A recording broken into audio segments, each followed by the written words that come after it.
Hello, my name is Peter Cinnamon and you're very welcome to Kicking Match. We're an Irish League podcast here, but we're going to do something a wee bit different. I'm going to call this a bonus episode, a little extra appetizer, a bonus starter to kick off your week.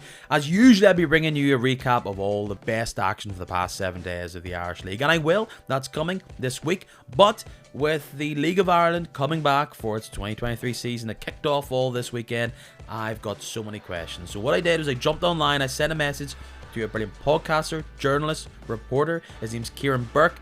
He runs the Between the Stripes podcast. He's been doing it for years. And I sat him down and I just wanted to ask him all those questions that I have been thinking about for a long time. League of Ireland for dummies, let's just say. And he was absolutely amazing. I think you'll really appreciate his passion and how knowledgeable he is. I honestly could have talked to him for maybe 2-3 times longer than I actually did. So I'm going to find out who the runners and riders are, what have been some of the storylines on their off season, and as well as that, what's behind the surge of success, or the apparent surge of success the League of Ireland has been going through. What can we learn here in the Irish League? So sit back, relax. You're going to have your normal episode coming this week, but right now, let me know what you make of it. It was great to chat to Mr. Kieran Burke. First of all, Peter, thanks for having me on. It was great to get the message off you. When we set up the podcast 7 years ago, we kind of hoped that, you know, if we could establish ourselves as a well-respected podcast, and if we could get it to grow a little bit, that we would attract more and more kind of outsiders to the league as such, to get more eyes and more ears on the league from people that maybe don't necessarily follow it all the time. And particularly this year, this is our 7th series now, and the buzz around the league, I've never seen the likes of it before. It's absolutely incredible. Multiple clubs are reporting record season ticket sales.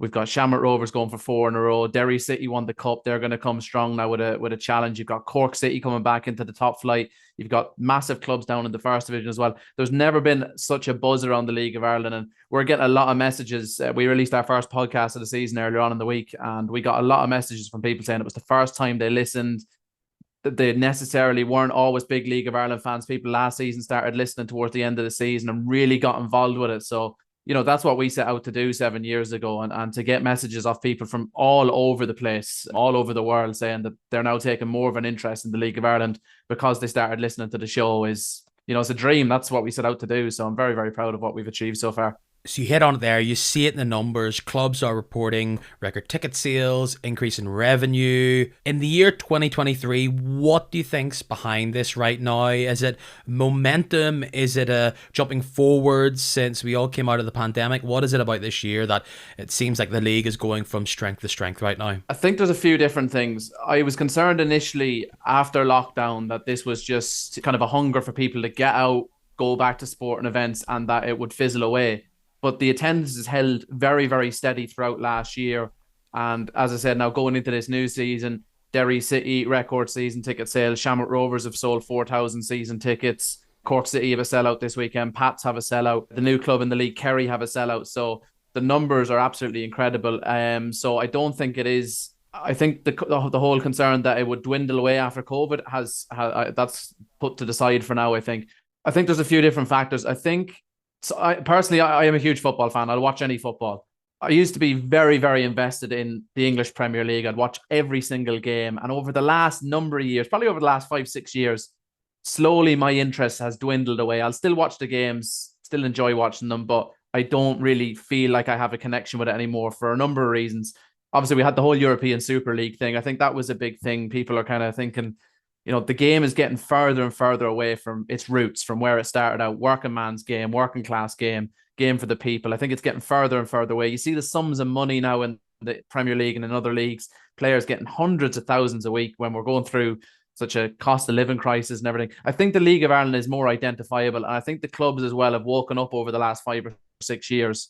And they've realized if you're not tapping into the community, if you're not identifying with the community, you're wasting your time. You really have to try and get out there, establish yourself in the community, get behind good projects. And I think the clubs are a lot better at that now. So I think there are just a few of the factors that are driving the buzz going into the new season. Not to mention there's some really good players and some really good teams in the league. And we've had some success in Europe over the last few years as well. You have indeed. So going into 2023, Shamrock Rovers, biggest club and are coming in as strong favourites. Is that fair to say? Or They're the team to beat. They're the top dog. They're going for 4 in a row, and they've strengthened the squad again. I think they struggled at times. Like, Rovers fans always give me pelters when we record our podcast because I seem to always be harsh on Rovers, despite the fact they have won 3 league titles in a row, which is a fantastic achievement. But I think with the squad of players they've assembled there, they should be achieving more. Stephen Bradley's done a great job at Rovers, but he's still yet to win a double. Team like Rovers should be dominating domestically. They should be winning doubles and they should be competing in Europe with the squad of players they have.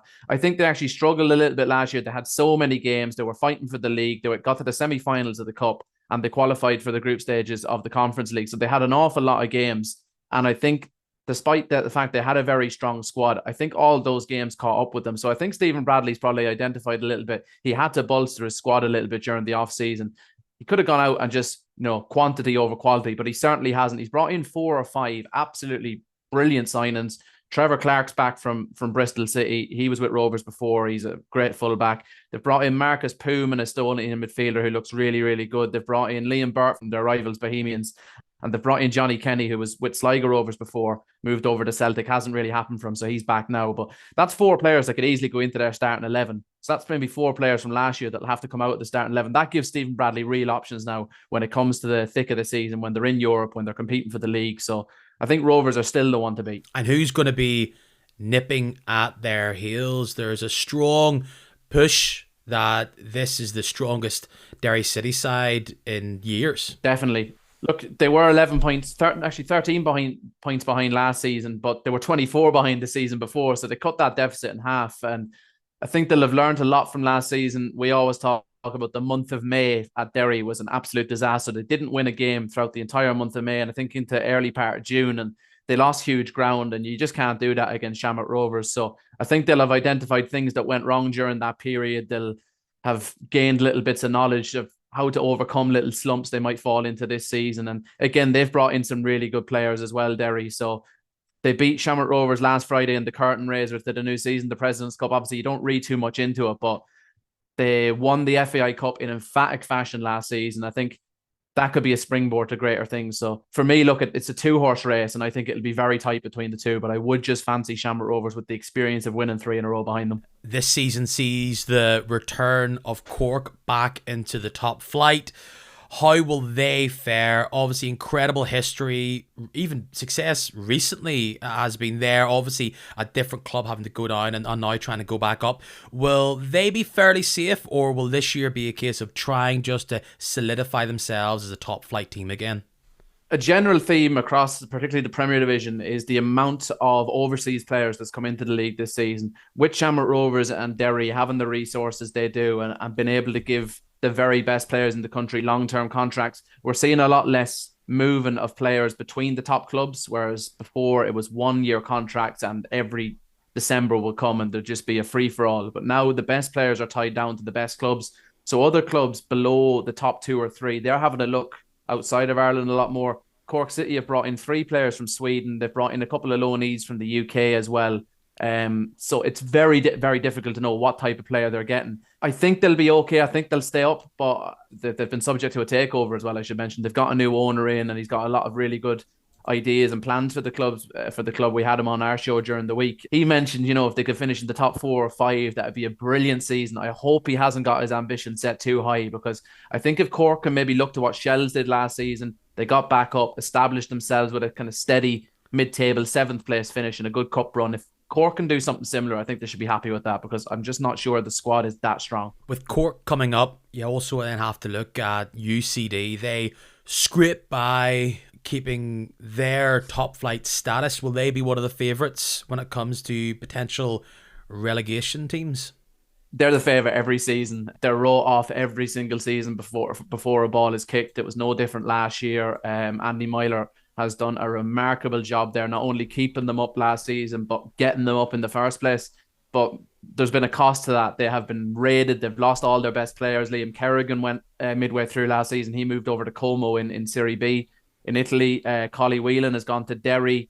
They missed him for most of the second half of the year through a bad knee injury. Anyway, Sean Brennan's gone to Drogheda, Evan Caffrey's gone to Shelbourne, Tommy Lonergan, who probably kept them up single-handedly almost in the second half of the season, he's gone to Pats. So, with success, I'm afraid they've been raided. But that's the UCD model. They produce so many great players for the other clubs in the league, and they always have a few talented players coming through. And I've seen UCD a couple of times in pre-season, and they don't look too bad. They're still the favourites for me to go down and finish bottom, but I think they'll pick up points here and there. I think it'll be the head-to-head games against clubs like Drogheda, clubs like Cork, that will decide whether UCD have a chance of staying up this season or not. But they're definitely the favourites to go down. But that's, they've heard this all before, so don't be surprised if they shock everyone again this year.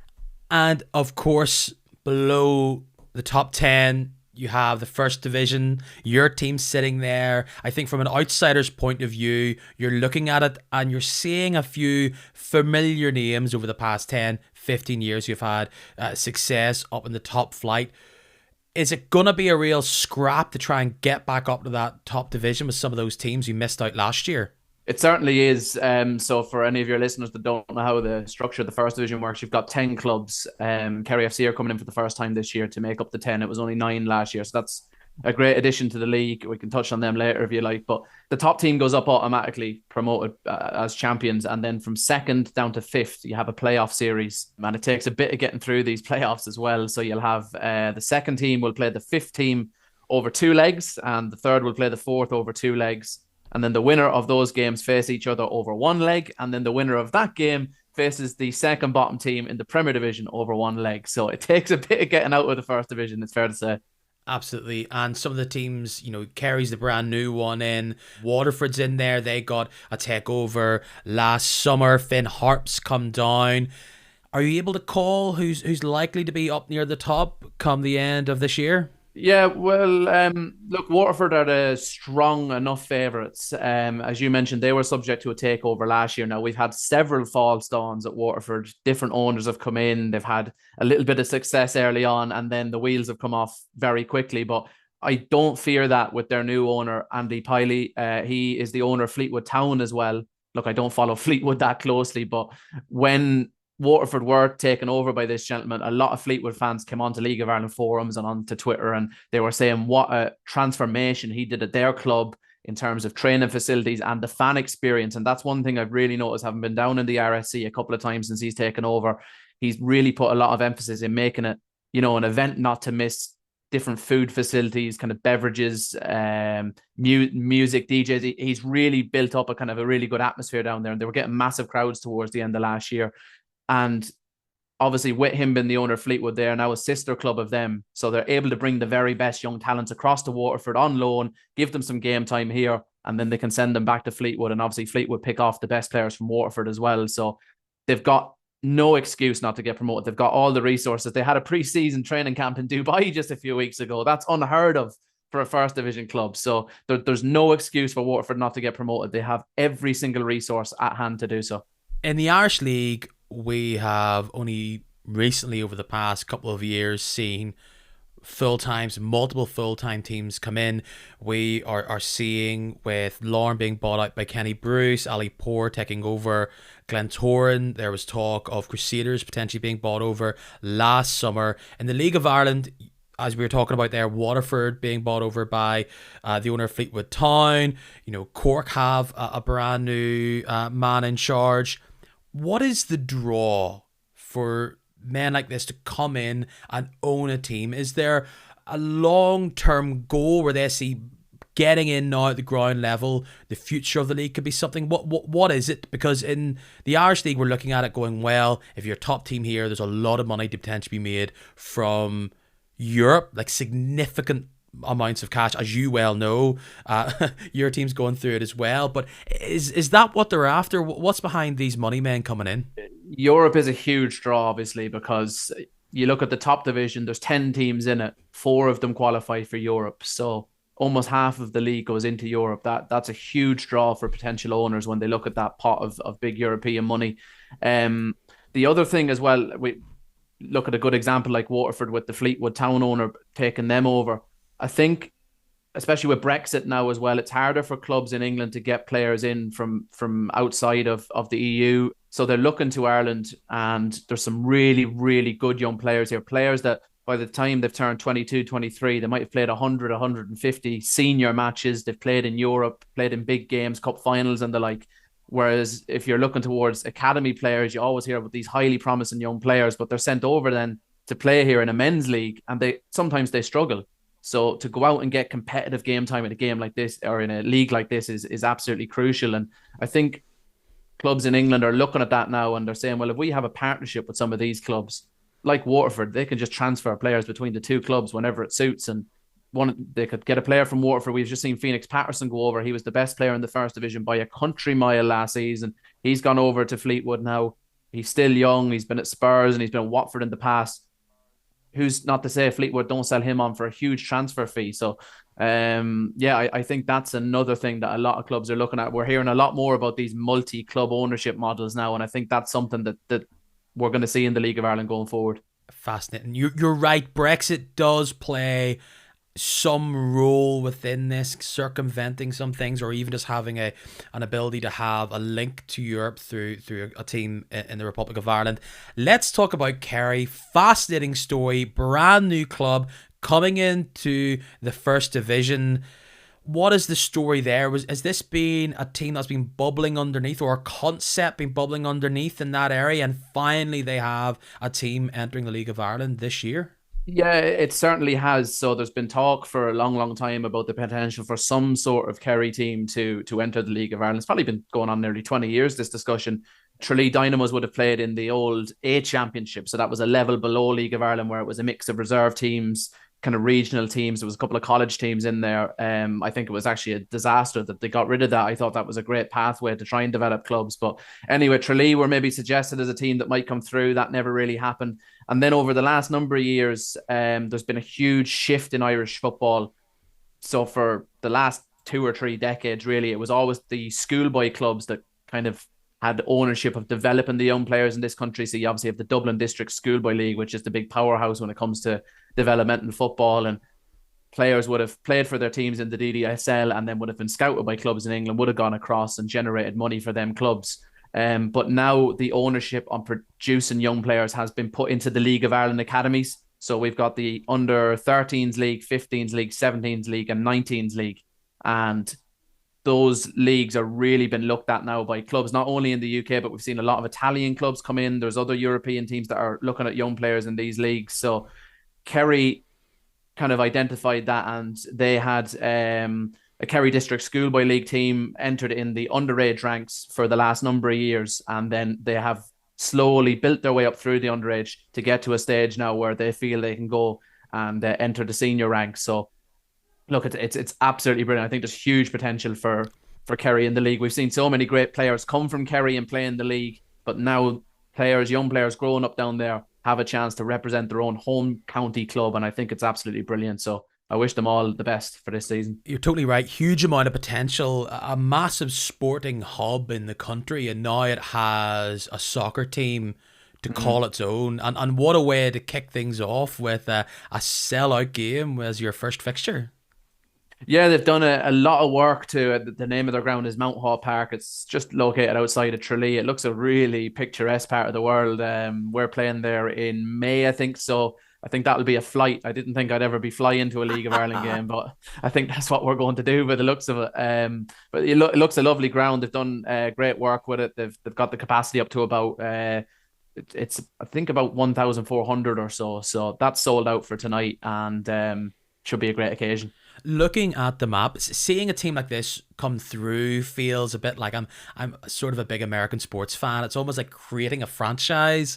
You know, when you're looking to try and find a market, you know, Dublin is definitely oversaturated, huge city of course, but lots of teams there, and looking through here the first division, you can see a lot more of the teams scattered throughout the island. Do you think there's other areas that could see perhaps a model like this, or is potentially Kerry the last holdout where it's like this as an area of real potential? Or could you see maybe, let's call it a franchise, potentially pop up elsewhere? Yeah, myself and my friend Gary, who does the show with me, we actually call the first division the Discover Ireland division because we're based kind of in the northern half of the country, me and Gary, and we're down in Waterford, Kerry, Cove, Limerick. We're all over the place. The mileage on the car is incredible, so it's a great way of seeing the country. All right.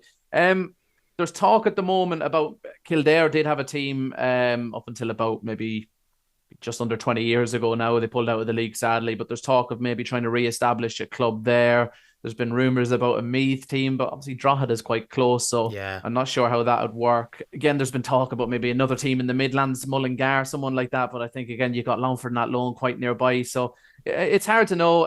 There was, up until recently, there was a Mayo team in the underage league, so there was a great hope that they would do similar to Kerry and build slowly at underage level and then go into League of Ireland. Mayo, you've got huge towns like Castlebar there and Westport.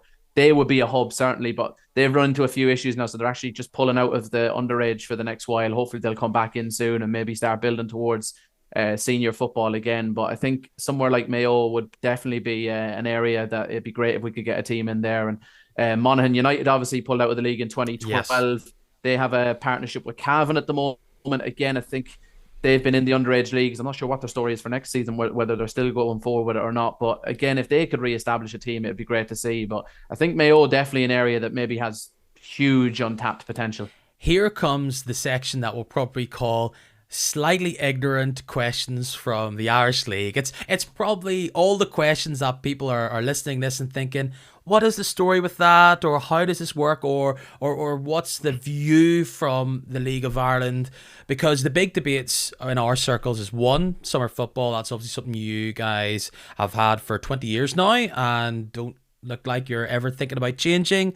You guys have a majority full-time. Is it just UCD and Drogheda is the only non-full-time teams? UCD is a bit of an outlier as such because, look, they are part-time, but because a lot of the players are in the college, they're on campus, they're on scholarships, they get access to unbelievable facilities. They're together all the time, so they are almost full-time. The only real genuine part-time team is Drogheda United. They tried desperately over the off season to try and get investment into the club to try and go full-time or certainly close to the full-time.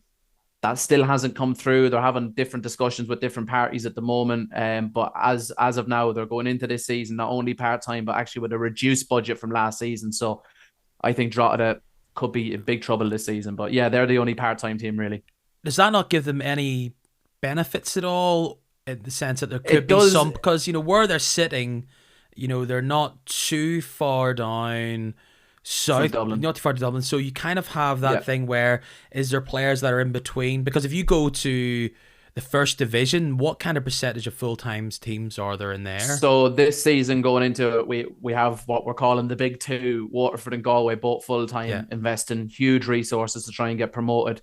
After that, the rest are either all part-time or Harps are very close to being full-time. They've got a couple of younger kind of academy players that will be around the team on a part-time basis, but generally they're going full-time this season again. Outside of that, they're all part-time aside from Kerry, who are coming in on an amateur basis, and Treaty United are also amateur as well. So is that then a real divide where there's a complete professional attitude for most players? Because where we're sitting in the league, there is the four full-time teams, and I'll include Crusaders where this is kind of three-quarters model, but there's a strange thing where we have some teams where some players aren't ready to give up their jobs. So you have the full-time teams at the top, you have incredible players, absolutely, but you have some just below it who are able to scoop up the players who have jobs or long-term careers, who would absolutely be a player who could play for one of the full-time teams, but they would rather have the situation where they'll play part-time football and continue their career in whatever their chosen field is. That isn't the case then for Drogheda. They want to get back up full-time and bring the players in. They're not kind of taking on some of these players who going, you know what, I'd rather continue on doing job X while playing at this high level. Similar to Conor Keeley left Ballymena and he's went straight to Drogheda, and that seemed to be his key option because he could keep on doing his job while playing football. They aren't benefiting from that, really. They're somewhat the poor little brother of the league. Well, they are and they aren't. So Drogheda have a fabulous midfielder called Dara Markey, and there was a lot of interest in him during the off-season, but the talk was that, I can't recall what his profession is, but he has a job that he absolutely loves and quite a good job.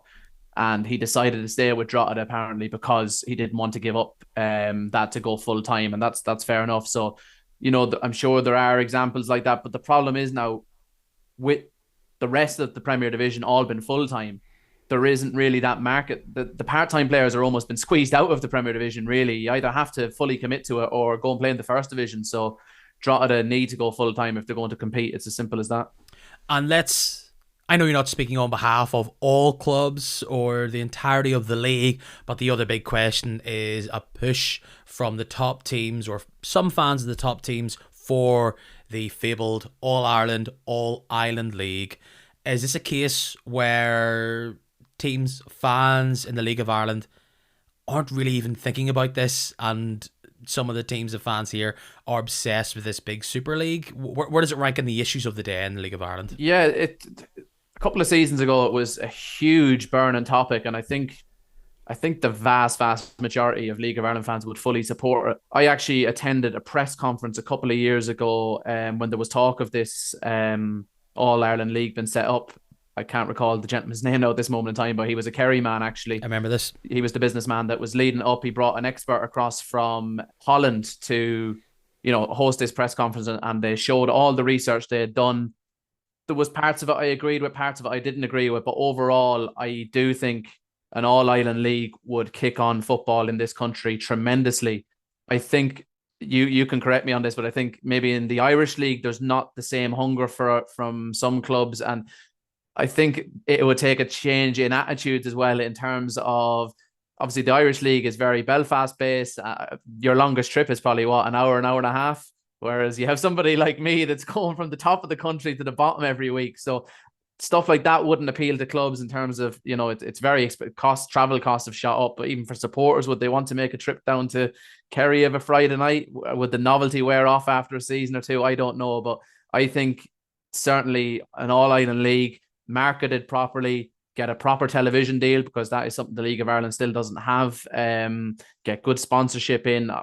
I can't see why it wouldn't be done. But look, everything in life and everything in football, it all comes back to politics, and maybe Blazers not wanting to lose positions in both associations. So I don't see it happening for the very foreseeable future anyway. I think you're right. Not to speak out of turn, but I think absolutely from a lot of fans' perspective out here, the idea of an All Ireland League, obviously it has a lot of baggage. There's also as you touched upon there, the little things in regards, we talked about how important European money is, and it absolutely is. Particularly with this Champions path in the Champions League, where you could skip through a few rounds. It's a huge amount of money. And do they want to give that up? I don't know. Can you go to Europe and go, yes, sorry, we would like to create our own league, but also somehow keep 7 to 8 European places? That's another discussion to be had. But then, would it all balance out?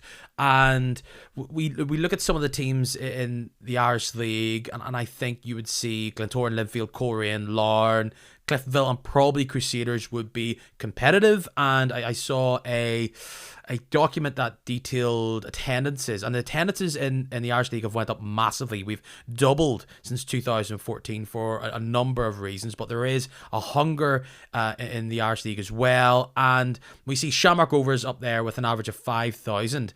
Glentoran and Linfield are 6th and 7th, and they're sitting there just under 3. This is data from December 2022. But if you took out some of our, you only have 10 teams, we have 12. And I'm not speaking out of turn saying, we have really high attendances, and then we have, quite low attendances near the bottom. And you take out, let's call it call a lower team with attendance. You take out what they would bring to, let's say, Windsor Park, and add in what a Shamrock Rovers or Bohemians would take up. All of a sudden, those go massively up. Yeah. So that would be the push when it comes to bringing in new fans.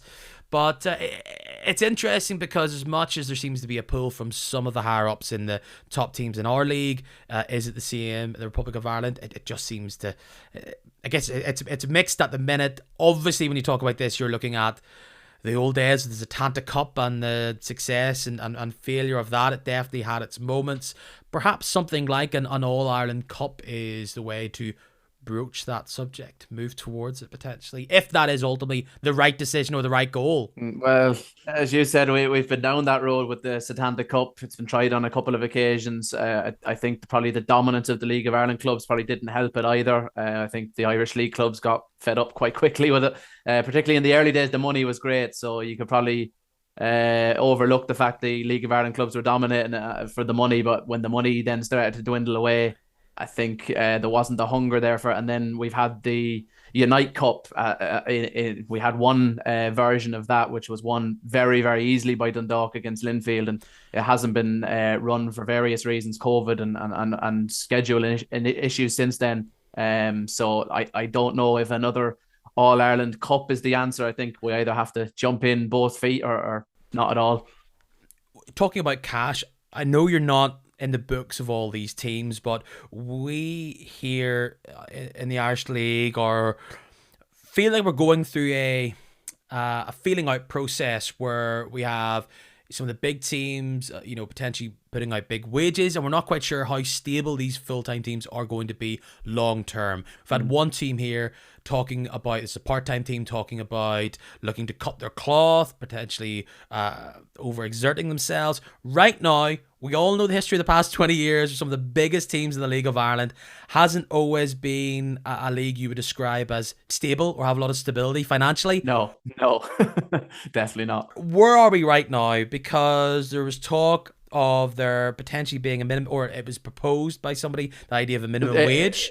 But it has been brought in. But it has been brought in, the minimum wage. It has, yeah. So you asked me about the stability of the league. Thankfully, we've had a very quiet couple of years in terms of, it used to be an annual event, at least once a year. We would hear rumors of players not being paid at a club, issues behind the scenes. We haven't really had that now for quite a number of years. And with the increased attendances, there's a bit more revenue about the clubs. The streaming has come in as well, which has obviously boosted the profile of the league, and again, a bit more revenue for the clubs. So a minimum wage has been brought in. So full-time players will earn a minimum of something in around €430. That's the minimum. But obviously players at the very top clubs are on multiples of that.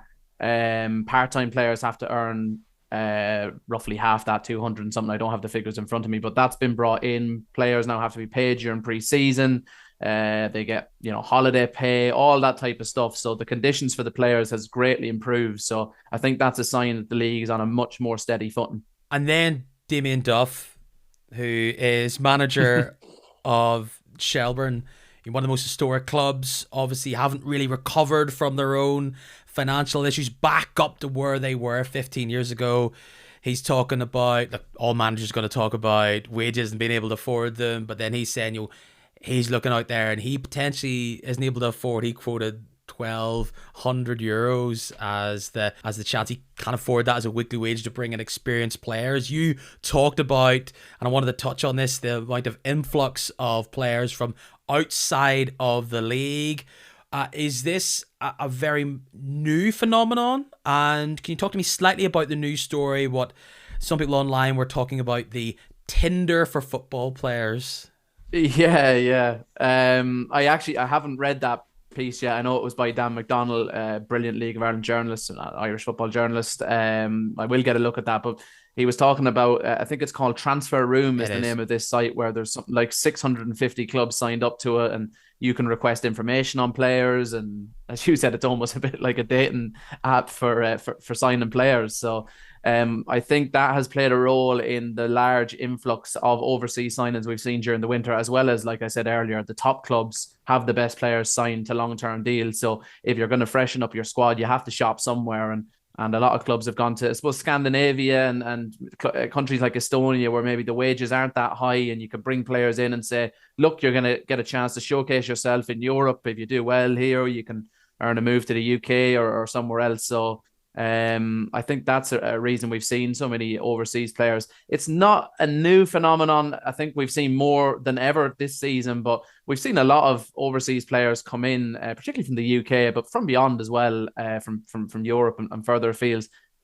It's hard to recall too many that were a major success. there has been examples. Joey Ndo obviously is the Yes. standout one of the best foreign players ever graced the League of Ireland. Played in the World Cup for Cameroon. He's now one of the most enjoyable pundits on television to watch, of course. But he was obviously the standout one. He was some player, but there's been a lot of players that come in. We go back to Dundalk a couple of years ago where they had American owners who were, they had some fairly wacky ideas, let's say, and they brought in a lot of players from all over. They tried to target really lower ranked international nations, so they were signing players from Latvia and Gibraltar and places like that, players that had caps for those countries, and the vast majority just didn't work out, and they were on big wages, and it was just a wasted exercise, really. So yeah, you as I said earlier, you never know what you're getting when you're signing players like this, but I think with the bit more technology out there, you can watch players and get info on them, and there's the clubs have better contacts out there now, so hopefully that they'll sign some really good players in. Just with the fact that it feels you haven't been away that long, if I'm being honest, from November to now.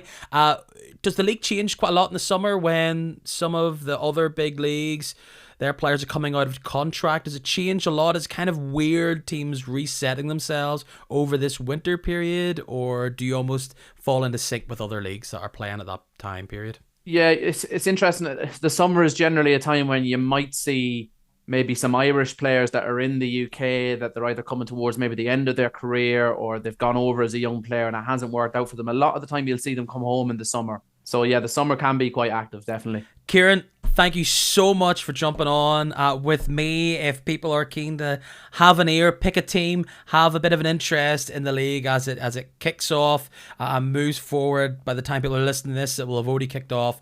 Where can people find your stuff so they can hear your dulcet tones, you and your crew, on a weekly basis? Thank you very much. Yeah, look, we're best known for our weekly podcast. That's Between the Stripes, LOI podcast. You'll find that on all the podcast outlets, Apple, Spotify, all the rest. You can go to betweenthestripes.net. That's where you'll find the podcast as well. Other bits and pieces, articles and interviews and other little bits and pieces. And we're very, very active on Twitter as well. So if you search at Between Stripes, you will find us on Twitter. So yeah, that's pretty much it. A joy. I look forward to the season ahead. And finally, come on, you have to pin your stripes to the mast, as they say. Who is your crew that you will either be having a joyous ride or a long drawn out season following? Longford Town is my team. We were in the Premier Division a couple of years ago. Unfortunately, didn't stay up for too long. So back in the First Division. We've been picked apart during the off season. We lost our manager, and a lot of the players went to Wexford. So we've had to build a very, very young team. But I think we've got some exciting young players. So look, I'm not really putting any expectation on them. Just going to see how it goes and enjoy the year. You can't beat getting out and watching live football every week. Really, really enjoyed this. Thank you so much for taking your time to chat to us, and we'll hopefully catch up soon. Peter, thanks a million.